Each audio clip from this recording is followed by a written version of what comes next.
Whenever you're ready, Miss Bailey.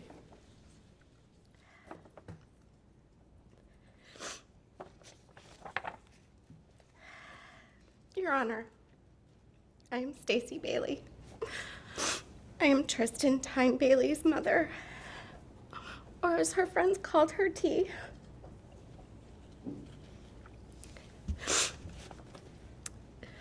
Not many know what Forrest and I faced during our pregnancy with Tristyn. We were moving to another country, Singapore, when I found out I was expecting another child. To say the least, it was a surprise as we thought we were done after having 4 children. I was terrified to be pregnant in a foreign country, but soon found myself with amazing medical care. I was put into a high-risk category, and I had a high-risk doctor because we were told that Tristyn potentially had Down syndrome. And then it got worse from there as they found a spot or potentially a hole in her heart. We faced every day wondering if she would be okay. The fear was constant, which was incredibly difficult on my family. We prayed every day that she would be okay. But never once did we ever question that she was wanted and loved no matter what. Our prayers were answered when she came into this world with no signs of a spot on her heart, and she did not have Down syndrome. In time, we learned that Tristyn's heart was stronger than most, and it would be a gift that she would share with the world. We soon learned that she was a child that needed to be front and center from day one. Tristyn had she was incredibly loud from the get-go. She never really cried. It was more like a scream, ear-piercing at times. Growing up in Singapore for the first 4 years of her life was amazing. Her siblings and her had an incredibly close bond. But she had a bond with me that was unbreakable. Forrest used to say, "Nobody else seems to matter except for you, Stacy." She was always a very social child, always striving to do the best in every aspect of her life.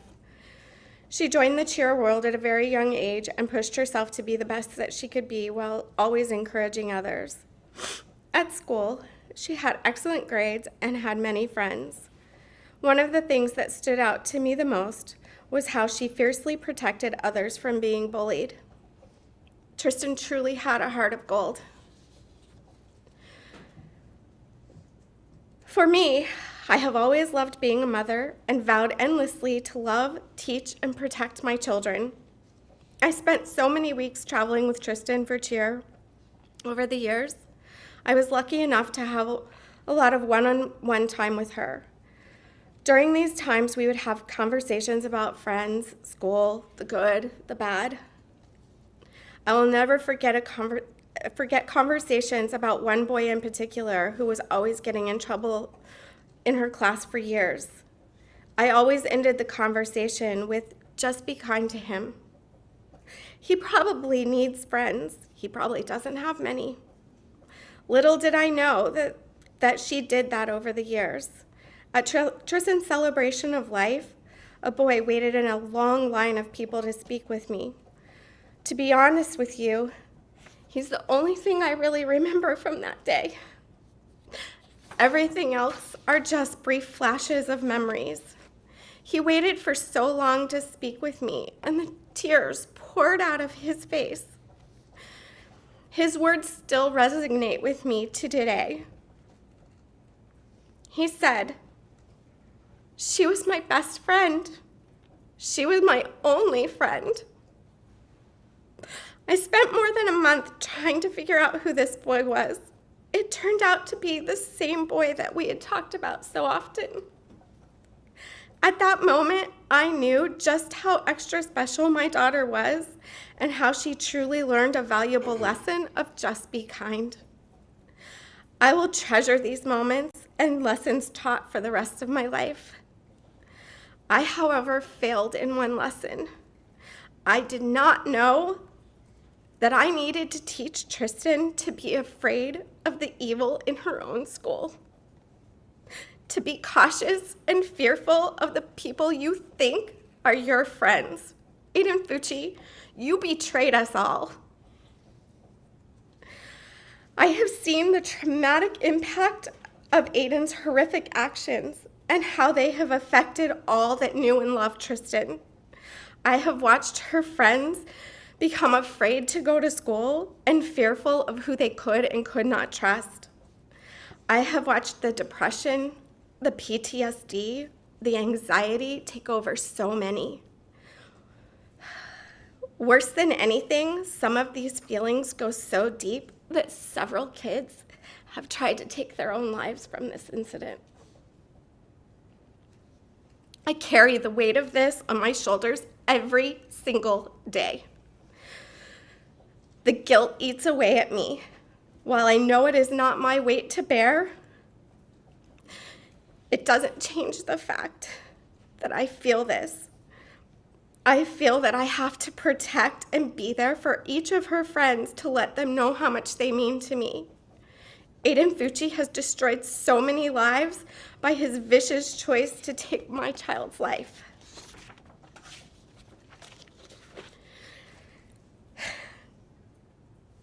I want to bring you to the weekend of Mother's Day, May 9th, 2021.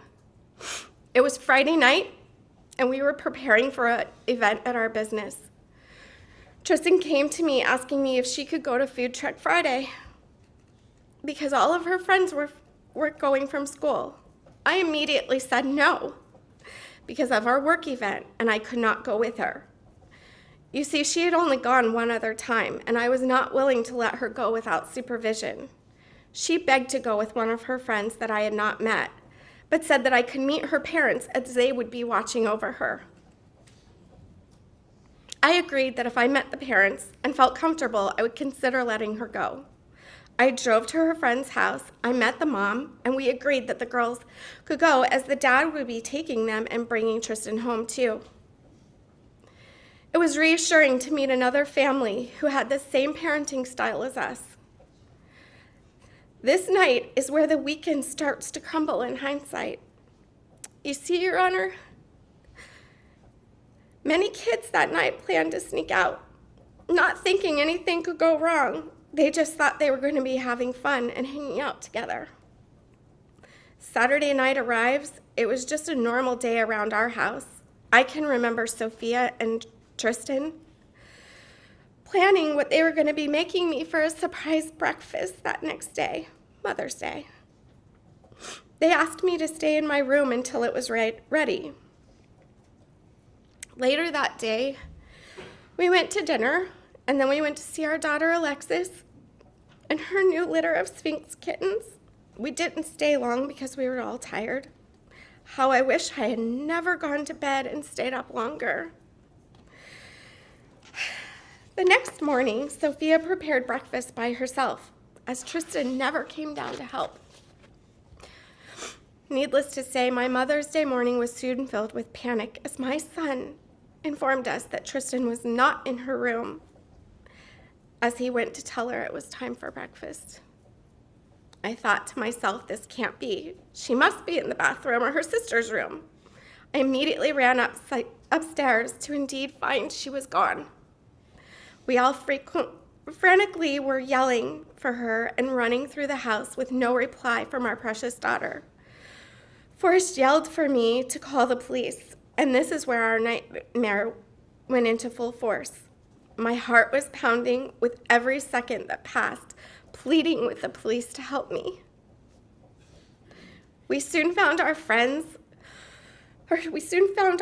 calling our friends on the phone, using social media, and yelling in the streets for anyone to help us. How could this be? This crazy thing of social media is there is always a trail, and we knew within an hour who Tristyn was last with. I thank God for that trail, even though I find some of social media to be the bane of my existence. The minutes turned into hours of not knowing where our daughter was. I called her phone, as so many did, for it just to go to voicemail. Everything that happened that day is a blur. I do know that there were so many people trying to help find our daughter. Our community was there for us. and completely put their Mother's Day plans aside. At some point around 2 o'clock in the afternoon is when my mother saw a dragonfly. And she said to me, "Stacy, look, it's good luck. They're gonna find her." Unfortunately, I shoved my mother as hard as I could and started yelling at her. Because in that moment, I knew my child was not coming home. I tried desperately to apologize for pushing her, but it was such an uncontrollable moment. You see, when my father passed away, I was surrounded by dragonflies, and it has soon become a symbol of my guardian angel. 4 more agonizing hours passed before I found myself sitting in our home with family and several detectives. We waited for the news that we could have never been prepared for, pleading to God to not let this happen to my family and to not take our baby girl away from us. I cannot tell you all the details of what happened when we went inside, as my brain has hidden them in my memory somewhere deep inside. I have very few memories of that day. Your Honor, what I'd like to do is share one night from a recent journal of mine this past month. It's 1:05 a.m. My eyes pop open in fear, and I try to orient myself as to where I am or if I am safe. I walk myself from the couch to my bedroom and try to get some more sleep. It's 2:05 a.m. Again, startled awake. It's 3 a.m. I'm startled awake again, as I am every night, multiple times a night. My head is pounding in pain. My thoughts are racing. My anxiety is high. My chest is tight. The thoughts immediately start. The time tells me that it's over. Tristyn lost her life by now. Visions flood my head, how terrified she must have been. What went wrong in that moment of betrayal from someone she thought was her friend? Did she know it was coming? Did you wait for her back to be turned? The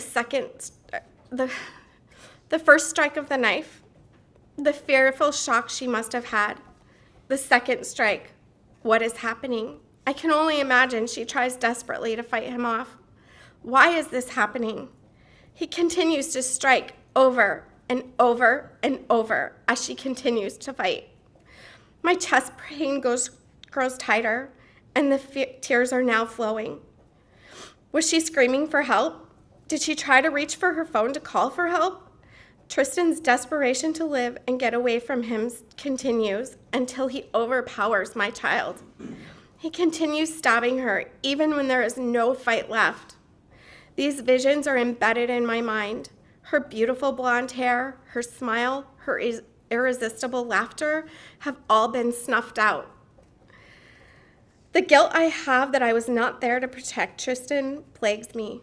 My thoughts continue, and I cannot get it out of my head about the pain Tristyn felt. I think about how one small slip of a knife I cut my finger while cutting fruit, and it hurt so much that I almost fainted. I pray she passed out. But honestly, with the amount of defense wounds, I know she did not. She fought, and our beautiful daughter suffered for so long as he took no mercy in the 114 times you stabbed her. My heart is pounding so hard now, I think it could come out of my chest. Oh my God, please tell me this is a bad dream. Tell me that I will wake up from this horrific nightmare. The pins and needles have started in my head. The trauma migraine is here. They always come. I beg and plead with myself to just stop thinking for 5 minutes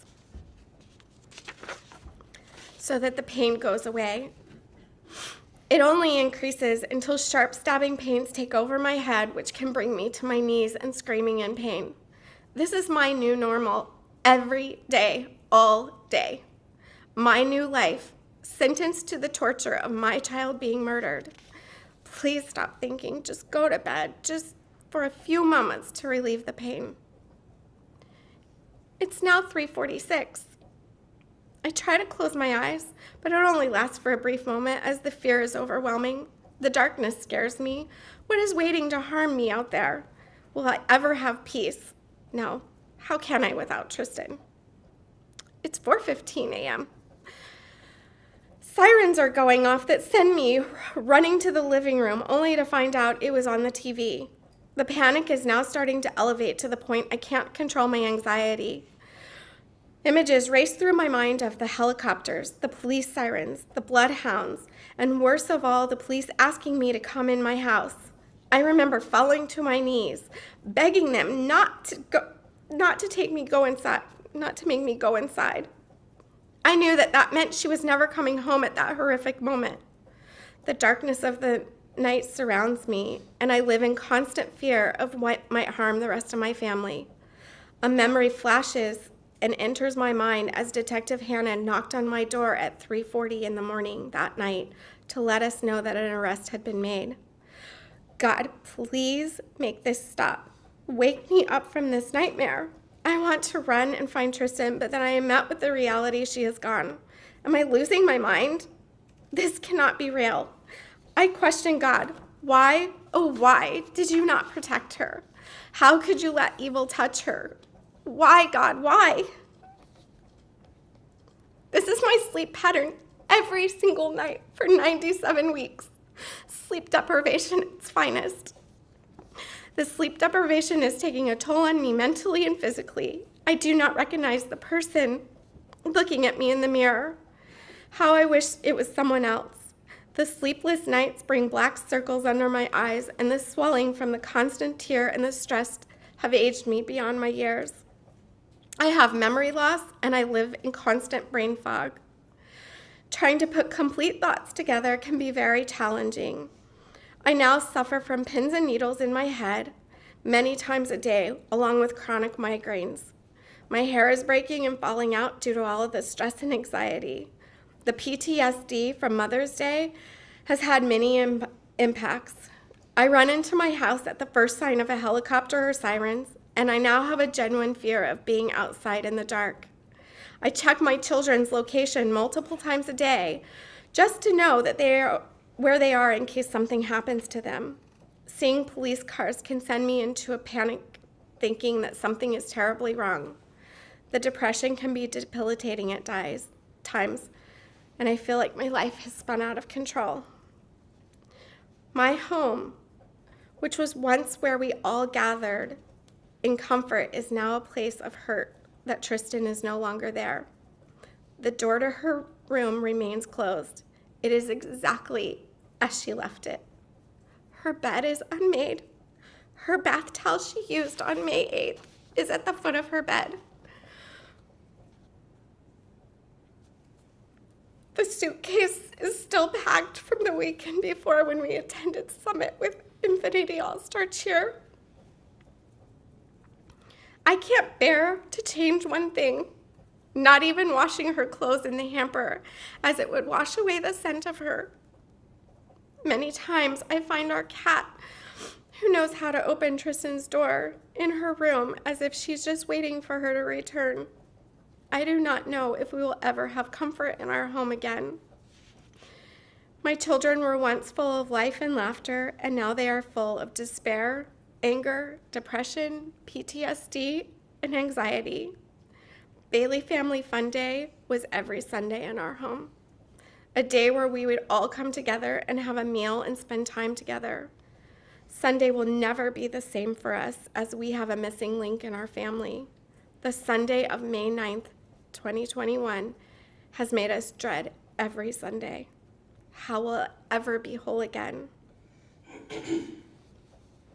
Aiden Fucci, you have destroyed me.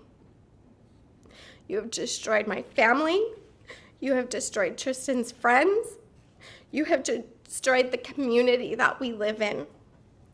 You have caused a divide amongst friends and neighbors that should have never been. You have taken away my baby girl, my past, my present, my future by your calculated, vile actions. I will never be able to watch her perform on stage with her cheer team. I will never see her win Summit or Worlds. I will never have our special weekends away, just the two of us. She will not be able to graduate high school or college. And her father will never be able to walk her down the aisle at her wedding. You have taken this all away from us.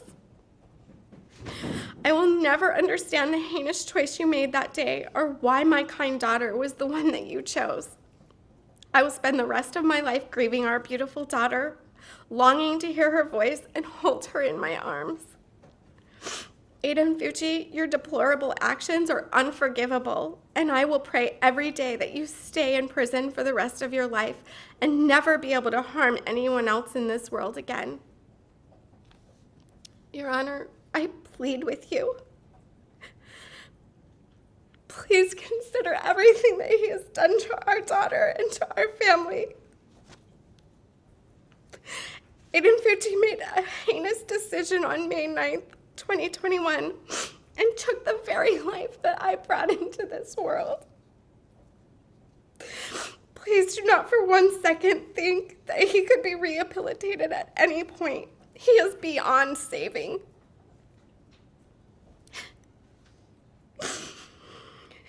He should have to pay for his crime against my daughter. Justice is an empty word for our family, as it can never bring Tristyn back, but justice is for society. And he should have life without parole. Thank you for everything that you've done in this case, and I know that you have really hard choices in front of you. I'm going to be placing 2 rocks into this.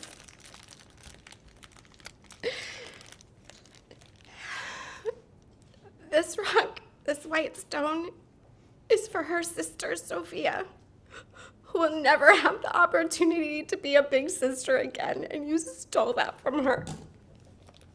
This last one is for me, and it represents everything that you have stolen from me: my words, my joy, my hope, my future, and my beautiful daughter.